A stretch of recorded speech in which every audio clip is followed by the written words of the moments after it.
And now we get to who is arguably the most famous of the post-impressionists, which is the Dutch painter Vincent van Gogh. So he's born in Holland. He was the oldest son of a Protestant minister.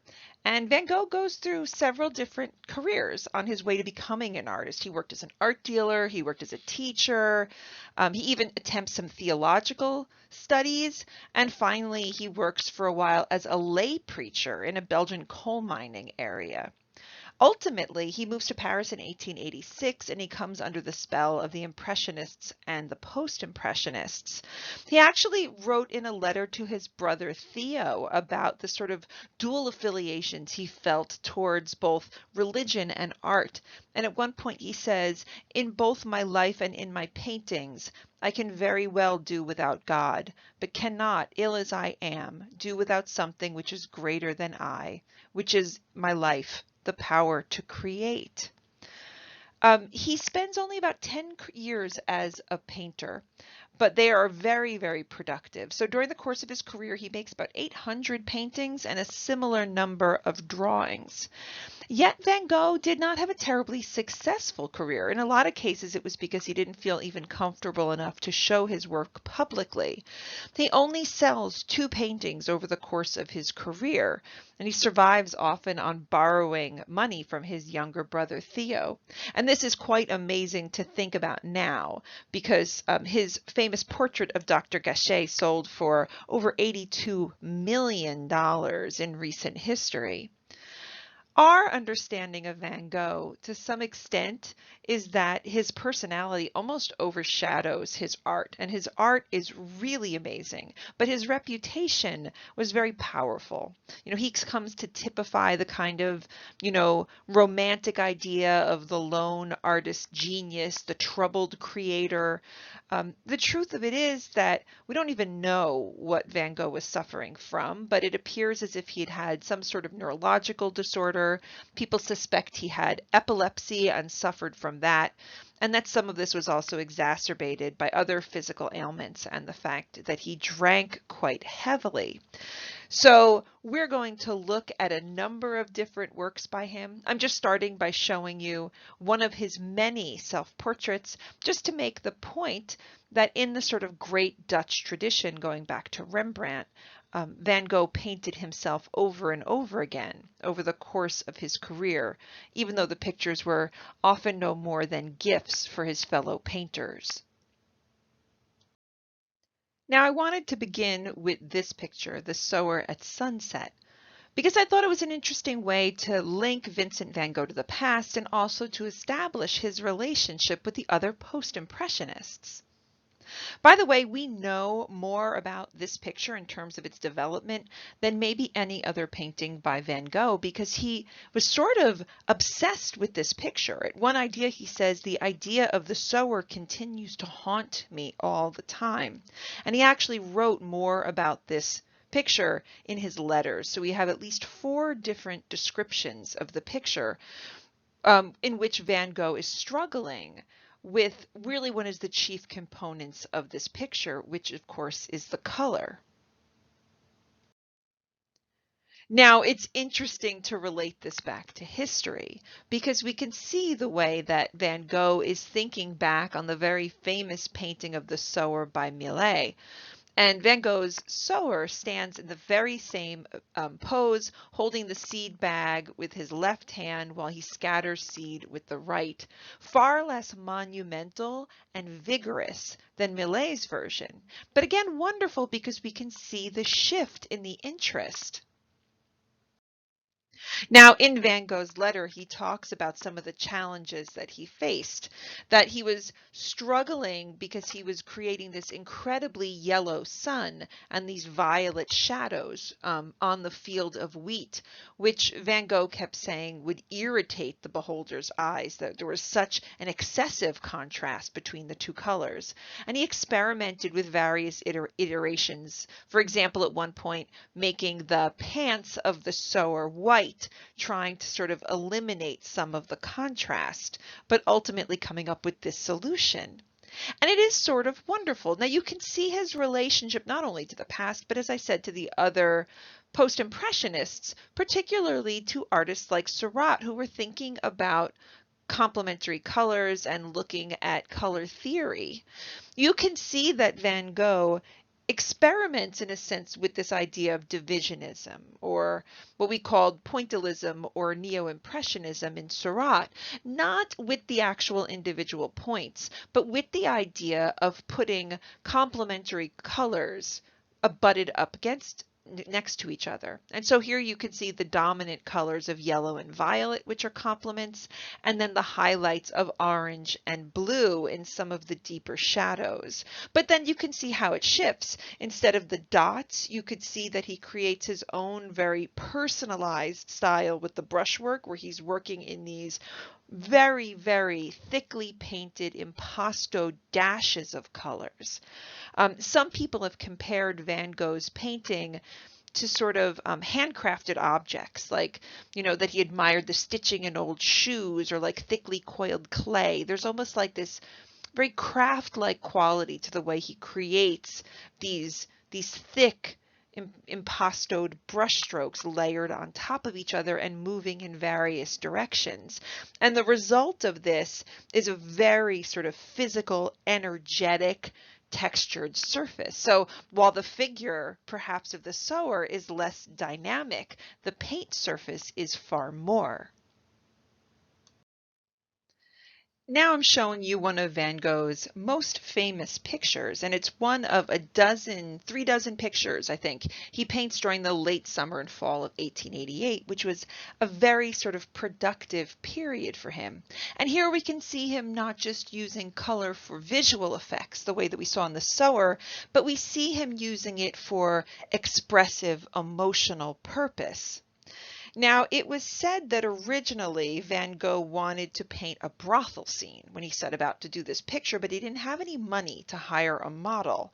And so instead he paints the scene called the Night Cafe. Now, he writes to his brother Theo about this picture a number of times. And at first he explains his idea about the picture. He says, "Today I am probably going to begin on the interior of the cafe, where I have a room by gaslight in the evening. It is what they call here a night cafe, staying open all night. Night prowlers can take refuge there when they have no money to pay for a lodging, or are too drunk to be taken in. All those things, family, native land, are perhaps more attractive in the imaginations of such people as us, who pretty well do without land or family either, than they are in reality.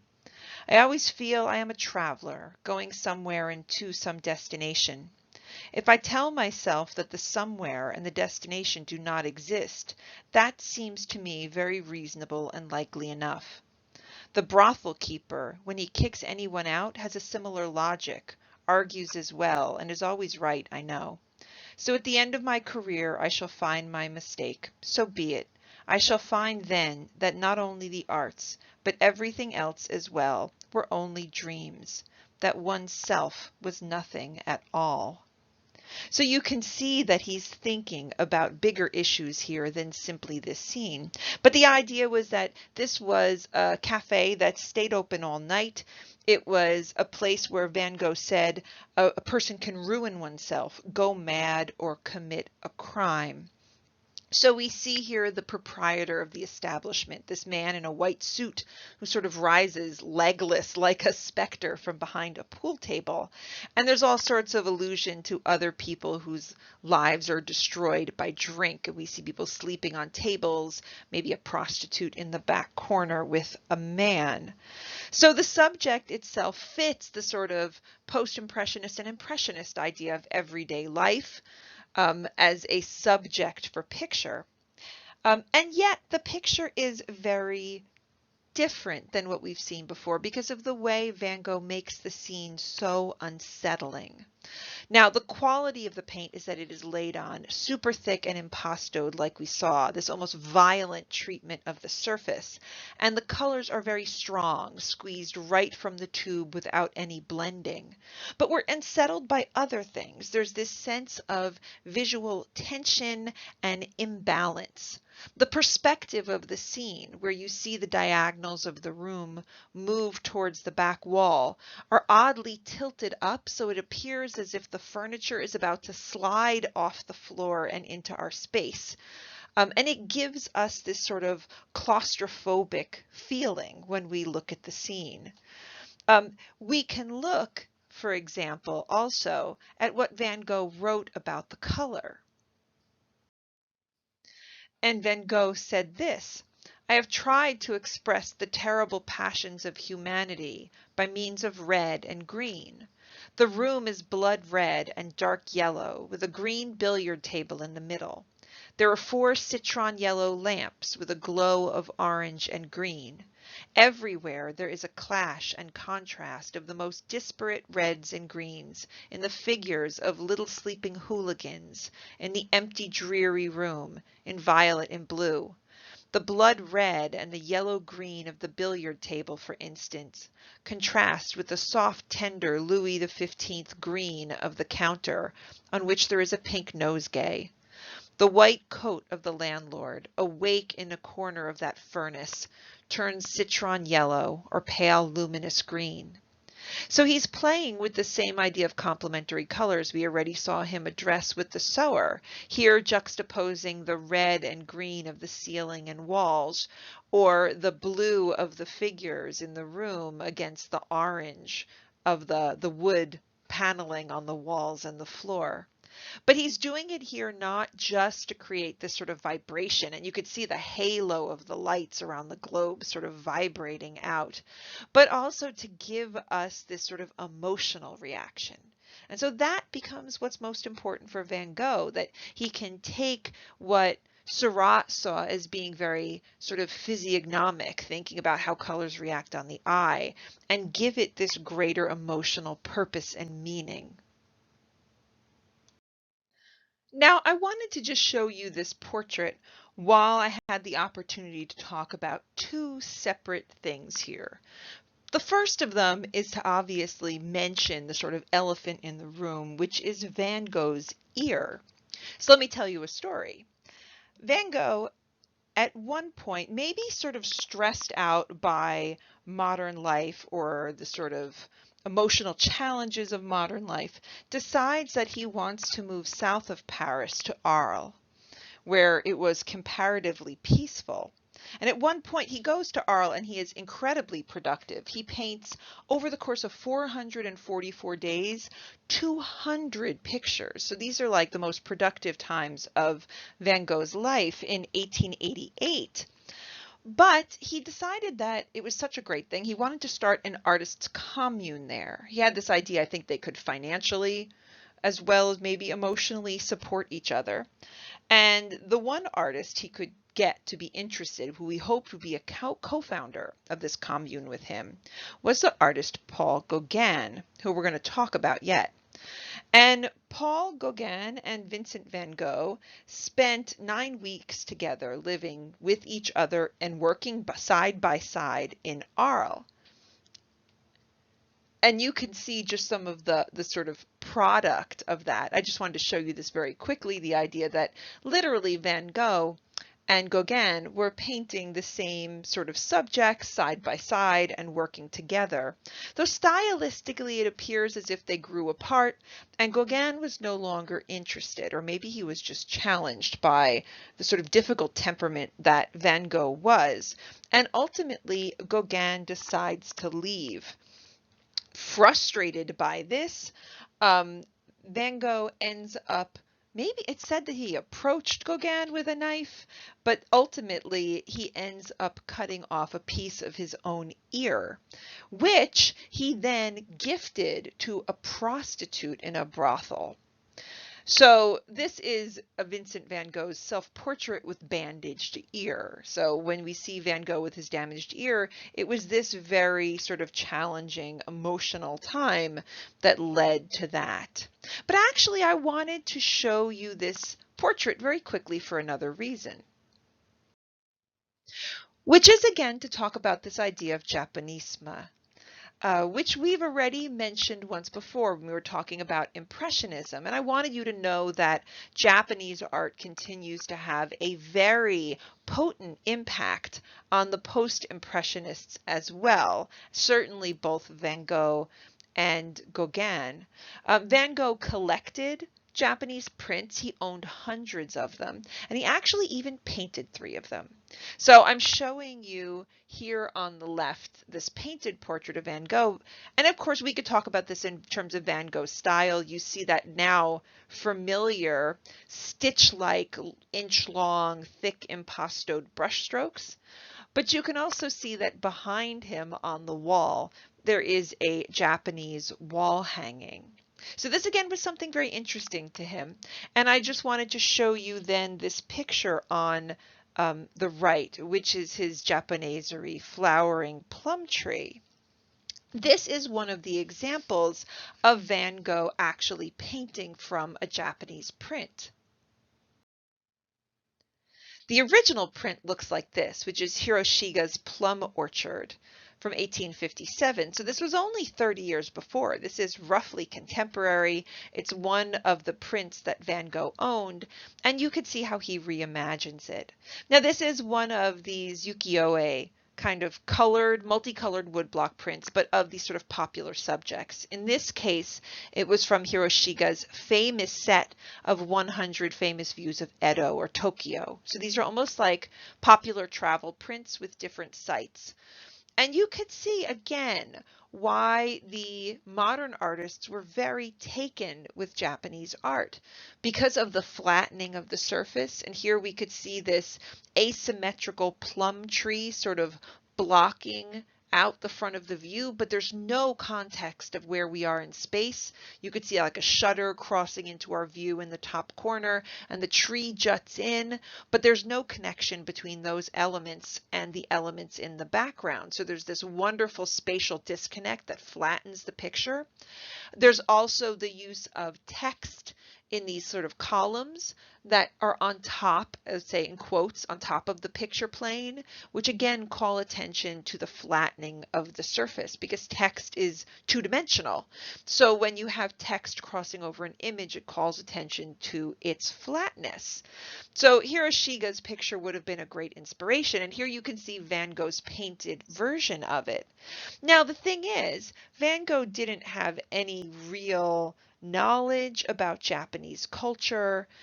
He just viewed it as sort of this primitive or other kind of culture. And so he's borrowing it without really understanding either the technique of Japanese woodblock printing or the cultural significance of anything of what he's painting. And in fact, you could see the sort of faux Japanese lettering that Van Gogh adds onto the sides of the print. What I actually find quite interesting here is you could see what it is that Van Gogh takes from Hiroshiga. He's interested in that flattened form. And in fact, he flattens Hiroshiga even more. Hiroshiga is using a technique where he's applying the paint onto the woodblock in different saturations. So you actually get sort of gradations of red in the sky, and there's some sense of almost modeling on the tree forms. And Van Gogh eliminates all of that. You could see he silhouettes some of the branches of the trees to make them even more two-dimensional. And he adds even more text to call attention again to surface rather than depth.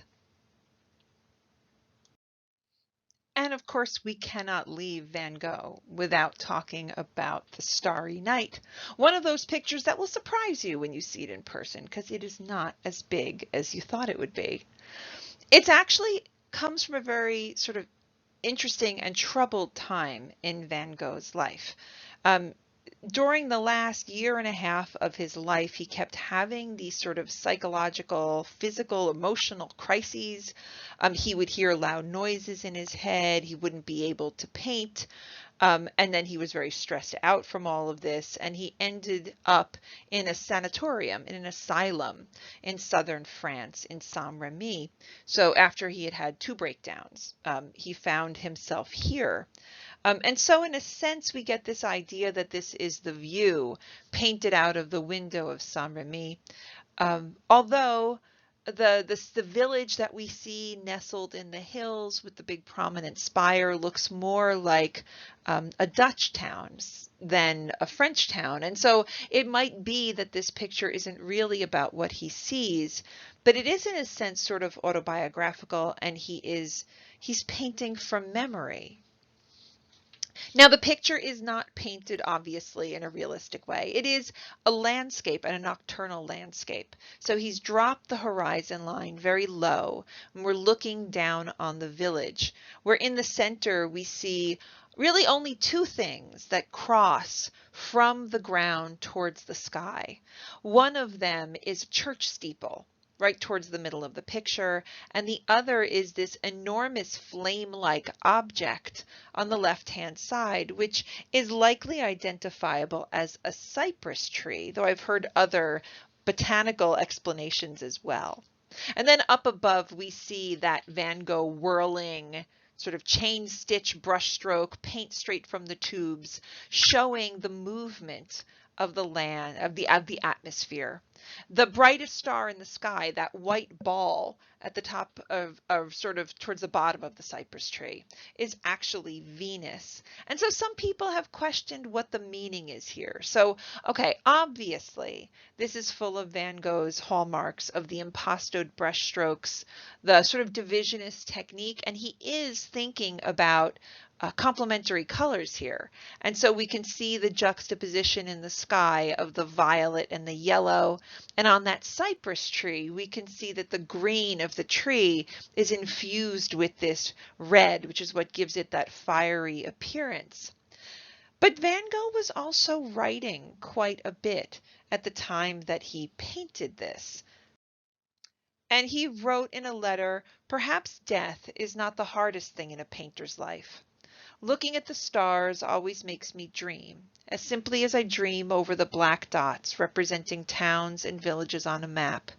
Why, I ask myself, shouldn't the shining dots of the sky be as accessible as the black dots on the map of France? Just as we take the train to get to Tarascon or Rouen, we take death to reach a star." And so again, that brings us back to whether or not there is meaning behind this picture, as opposed to simply being the view out of his window. Some have suggested the fact that the church is so present, given Van Gogh's interest in religion and his sort of failed attempts to be a preacher, his dissatisfaction ultimately with it, might be represented by that church. And you know that even though we see all the little glowing windows in the houses down below, the church is dark. The fact that this picture might be about Van Gogh contemplating death is also suggested by that tree in the foreground. Traditionally, since antiquity, cypress trees were representative of death. They were planted on graves because they were evergreens. And so it has this idea of death and eternal life. So here again, we see maybe something autobiographical, and then we see him playing with color and with this sort of divisionist technique as a way to create this vibrating surface that was supposed to emotionally impact the viewer. Even this was, if it was maybe about Van Gogh's own attempts to reconcile his feelings either about religion or about mortality. And ultimately, Van Gogh, not that long after he paints this picture, Van Gogh commits suicide. He shoots himself in a field in 1890 and dies 2 days later at the age of 37. And so this sort of picture that looks like it is really about the infinite and taking death to reach a star seems to play itself out in Van Gogh's life as well. And now we're getting to the last artist we're going to really talk about today, which is the very problematic artist, Paul Gauguin. We're going to talk about why he's problematic. I'll start by saying that Gauguin was an artist who worked in more than one medium, because he was a painter, but he was also a sculptor and a printmaker. With sculpture, he worked in marble and wood. He even worked in ceramics. And so he's an interesting artist who is thinking about bridging the gap between sort of the high art materials like marble and materials like ceramic and wood, which have the sort of notion of craft about them.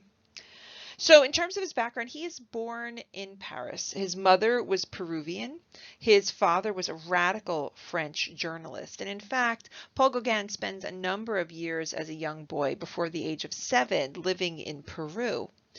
But as he grows up in the 1870s and 90s, he is working as a stockbroker and making a pretty comfortable living in Paris. He married a Danish woman and had 5 children. So it's only then that he begins in the 1870s to study painting, at first as a hobby, although it gets more and more serious. He does exhibit publicly. He shows amazingly at the Salon in 1876, and he exhibits at 4 of the Impressionist shows from 1879 to 1882. But then in 1883, there was a market crash and he loses his job and sort of maybe sort of disaffected. He starts to paint more seriously until 3 years later in 1886, he sort of abandons his wife and his children and begins to sort of paint as his career. Now, in terms of his style, I think this quote tells us quite a lot. He says, "Where does the execution of a picture start? Where does it end?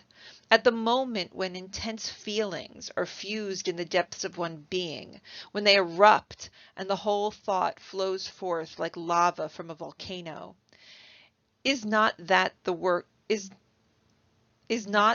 work then suddenly created, brutally if you wish, but great and superhuman in appearance? Cold and rational calculations have nothing to do with this eruption, for who knows when, in the depths of his being, the work has begun, perhaps unconsciously." So he's calling to attention a few ideas here. First of all, that the act of creation is primary, even more important than the sort of result or the finished work of art.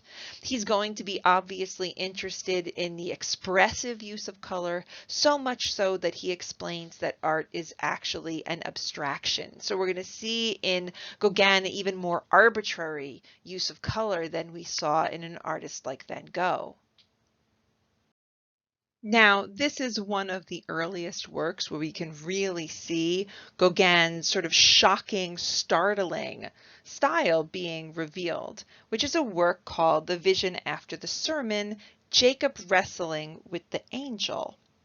So the subject is supposed to show this group of peasants listening to a sermon, and you can see that there's a priest all the way on the right-hand side of the picture. We see him over here, and then we see all of these devout praying peasants, and they're listening to a sermon about a story from the book of Genesis where Jacob wrestles all night with a sort of mysterious figure who is usually interpreted to be a figure of an angel. And so that's what we see here up in the right-hand corner.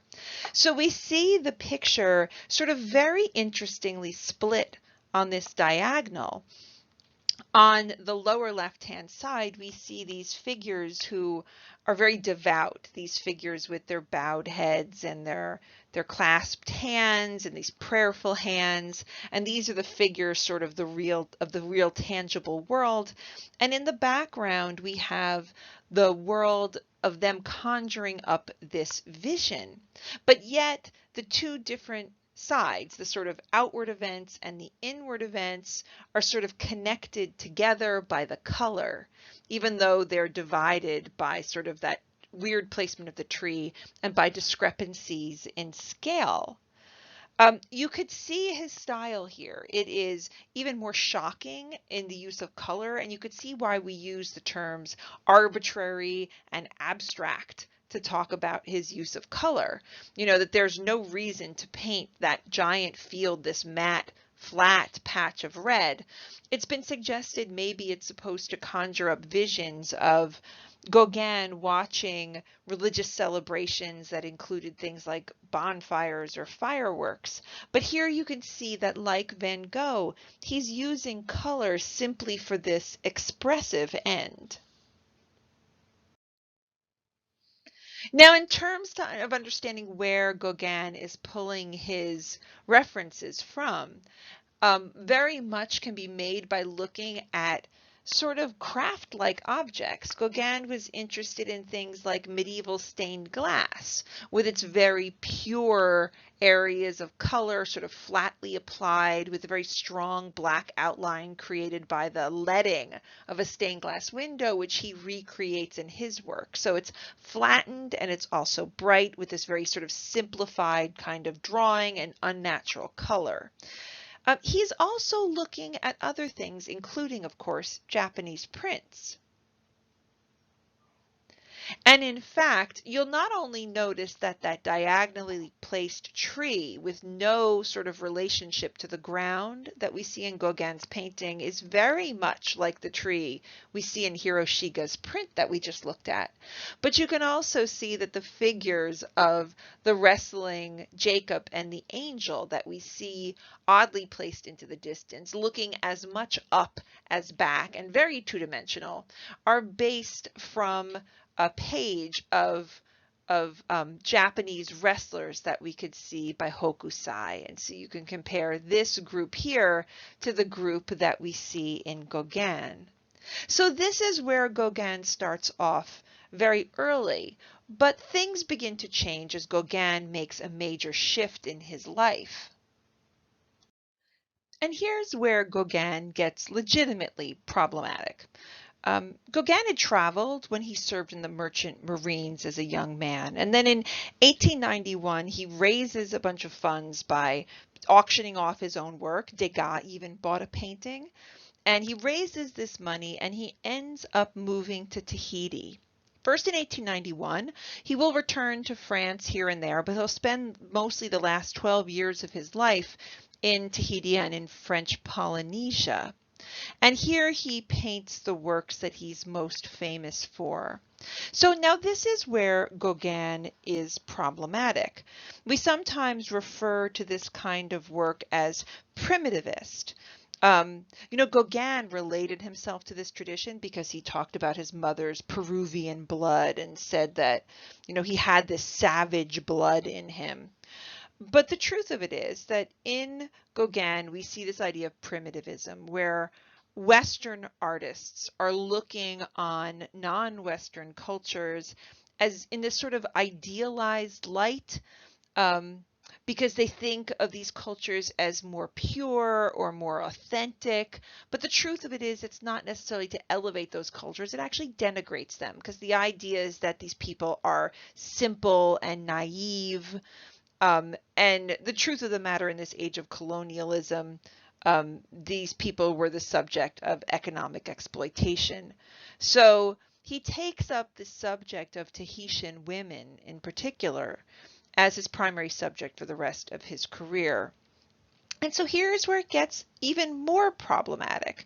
Gauguin moves to Tahiti and essentially uses his status as a white Western male and the sort of privilege that comes with that to take advantage of the sexual freedoms that would have been available to him.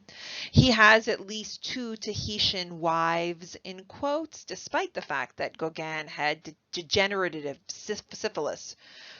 He marries 2 of these women, but they were not women, they were girls. And one of the girls that he was most associated with, this woman Tehemana, who often is the model for his pictures, was probably 13 or 14 when Gauguin, into his 30s, begins his relationship with her. And so these very sexualized images of Tahitian women are very challenging and have led a lot of people to start really considering whether Gauguin deserves the legacy that he has.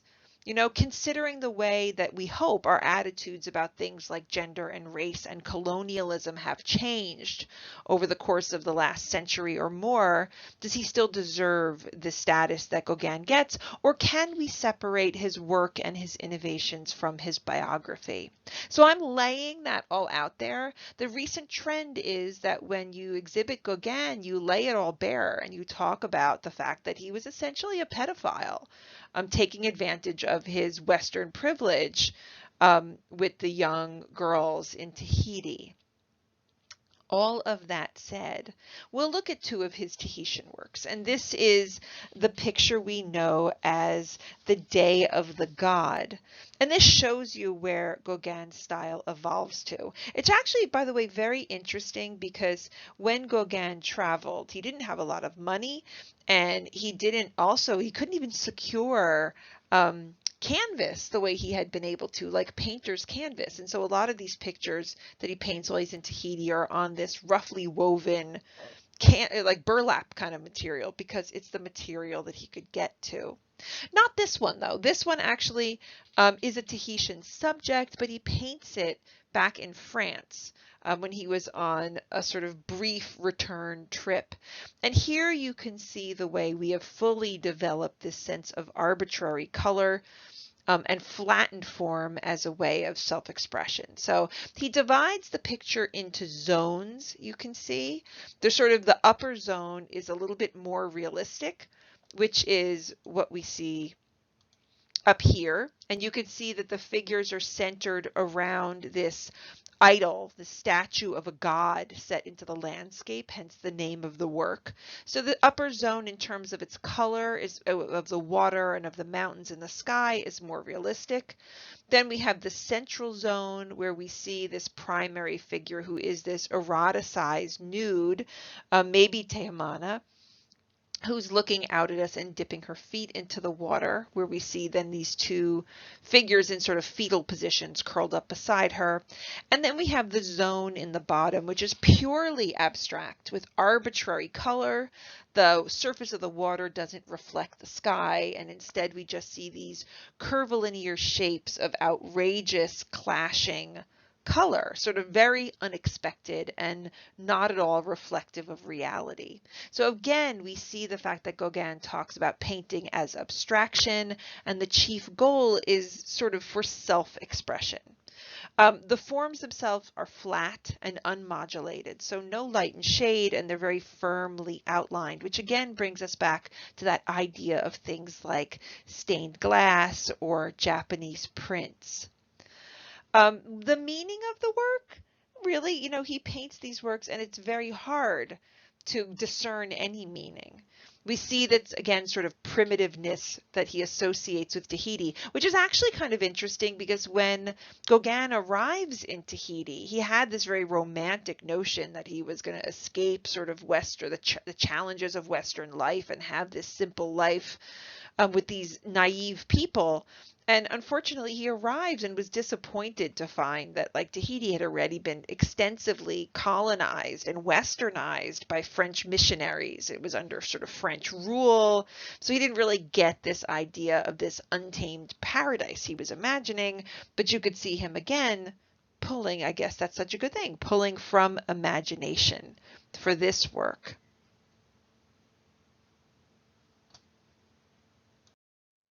And we'll end with this work, which was very interesting work. It is one of Gauguin's most monumental, 12 feet across, and a work that he considered incredibly important.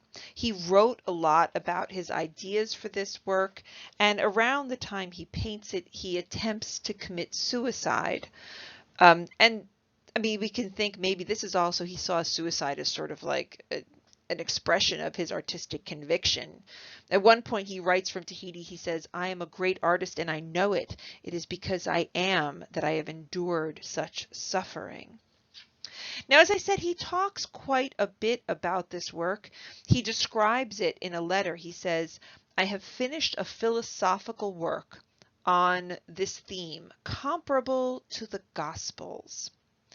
Now, what exactly is the theme is hard to discern. The picture was supposed to be almost like a dream. It doesn't have a meaning that we can actually identify. But he wrote the following: "Where are we going? Near to death, an old woman." So maybe the figures that we see on the right-hand side, on the left-hand side over here. Near to death, an old woman. What are we? Day-to-day existence. Where do we come from? Source, child, life begins. Behind a tree, two sinister figures cloaked in garments of somber color introduce, near the tree of knowledge, their note of anguish caused by that very knowledge in contrast to some simple beings in a virgin nature, which might be paradise as conceived by humanity, who give themselves up to the happiness of living. So we're not exactly sure what this picture means. It is a picture that is covered across its 12-foot long surface with this sort of summation of his interest in Polynesian imagery. So we have images of Tahitians in all different ages, from childhood through older age, set into some sort of terrestrial paradise. You can see, by the way, first of all, the title of the work, which is written in an inscription in the upper left-hand corner. So he labels the work with its title. And we can also see that style that's become kind of familiar here, which is this arbitrarily colored form, very sort of thinly brushed onto a very coarse canvas. So, again, the fact that he couldn't get the kind of canvas he wanted in Tahiti, he took advantage of and used it for its own sort of artistic effects. While he was working on this, just to relate him to what we talked about with Whistler, Gauguin was already talking about the relationship between music and painting. He said color, which is vibration, just as music is, reaches what is most general and therefore vaguest in nature, its interior force. So this work is this big summation of the questions of our lives, and yet, like I said, we have no real sense of what it is. Notice, by the way, he talks about a tree of knowledge where the figures huddle in the back, and we see this Eve-like woman or figure standing in the foreground grasping for the fruit on the central axis, and we can see the young child eating the fruit here as well. So again, the idea that this is vaguely biblical is all sort of spread throughout the work. Again, he said this was comparable to the Gospels. The work, when he exhibits it, was not terribly well received. It was mixed reviews. He showed it in a Parisian gallery in 1898, and one critic deplored the dream figures, dry, colorless, rigid, presented without precision, the forms badly produced by an imagination maladroitly metaphysical, for which meaning is difficult and expression arbitrary. So this becomes sort of the great summation of his work, even though, it sort of presents this sort of idea of a life cycle, but very vague in terms of its meaning. You can see really that the work is made of all different kinds of little vignettes placed near and placed far, and he simply unites them across the surface by this sort of unified bluish color that travels throughout the canvas. So I am going to end here. I know there's more to say about post-impressionism. We'll continue on with a few ideas in our next lecture. But for this, just go back and think about the fact that we took the idea of the subjects of Impressionism and this idea of color and took it in two different directions in this chapter, towards the intellectual approach of Cezanne and Seurat, and then the more emotional, expressive approach of Van Gogh and Gauguin. And I will see you next week.